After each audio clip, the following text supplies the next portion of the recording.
Ngayon, kung tayo na-absorb sa kamatayan niya, ano pa kaya nung nabuhay sa uli? Okay. Kaya mga kapatid, no?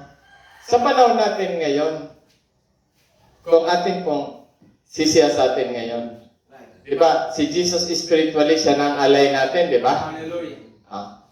Sabi ni Pablo, dito tayo magsasara, sabi ni Pablo, okay, hindi niyo na kailangan na ialay para patayin ang sarili niyo sa ikaliligtas niyo. Sabi ni Pablo, kasi namatay na si Kristo sa atin. Hallelujah. Ito na lang gawin niyo. Ipamuhay niyo na lang. Amen. Kasi namatay siya sa inyo at hindi niyo na pwedeng ulitin yung ginawa niya. At kahit mamatay ka sa sarili mo, hindi mo rin maligtas ang buhay mo. Kasi isa lang ang pwedeng mamatay sa iyo. Right. Ang gawin niyo na lang, mabuhay na lang kayo para sa Kanya. Di ba ang gandang will, di ba? Ngayon mga kapatid, ngayon, si Jesus, pag lumapit tayo sa Diyos mga kapatid, ang sabi ng Biblia, tayo na ang buhay na handog. Tayo na ang alay ngayon. Hallelujah. Sino na ngayon ang iniimbestigahan? Kaya, nagpadala ang Diyos mga kapatid ng power to transform. Amen. I-renew nyo na ang buhay nyo kasi yung alay nyo, tapos na niya yung tungkulin niya. Namatay na siya sa inyo.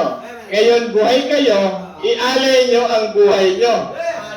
Kaya every time mag-alay tayo sa Panginoon ng buhay natin, dapat wala tayong kapintasan sa Panginoon sa pamamagitan ng paghuhugas ng salita ng Diyos at ng kanyang dugo.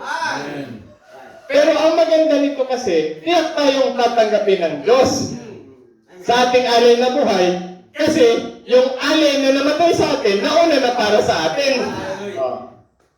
Ibig sabihin, hindi ka na pwedeng, kumbaga, ang pwedeng lang sa'yo gawin, paluin ka na lang. Pero hindi ka na pwedeng patayin ng Diyos kasi may namatay na sa'yo. Kaya ang mga anak ng Diyos na lumalapit sa Kanya shall be tried and tested hanggang madalisay siya. Kasi ngayon lang tayo naging tao.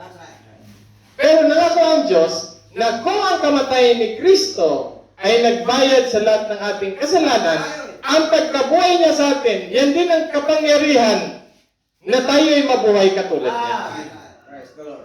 So, kumbaga, death is payment, resurrection niya, yan naman ang empowerment ng Diyos sa atin. Kaya kung talagang tayo nakasamang namatay ni Kristo, tayo ay kasamang mabubuhay niya sa panibagong buhay. Kaya mga kapatid, ang death and resurrection ni Jesus ay isang kapangyarihan na kung makuha natin ang revelation, hindi tayo mag-i-struggle to live a Christian life. Sabi ng Biblia na pag pinagkaloob ng Diyos ang Espiritu na kanyang kapangyarihan, magiging patutuo tayo sa lahat ng kinakal. At ang mga bagay nito susunod sa atin ayon sa pangako ng Diyos. So, I think 3 service pa tayo. So, tapusin na muna natin dito. Amen. I hope na may nakuha tayo mga kapatid sa power of His death ng ating Panginoon. Kayong lahat ay manalangin.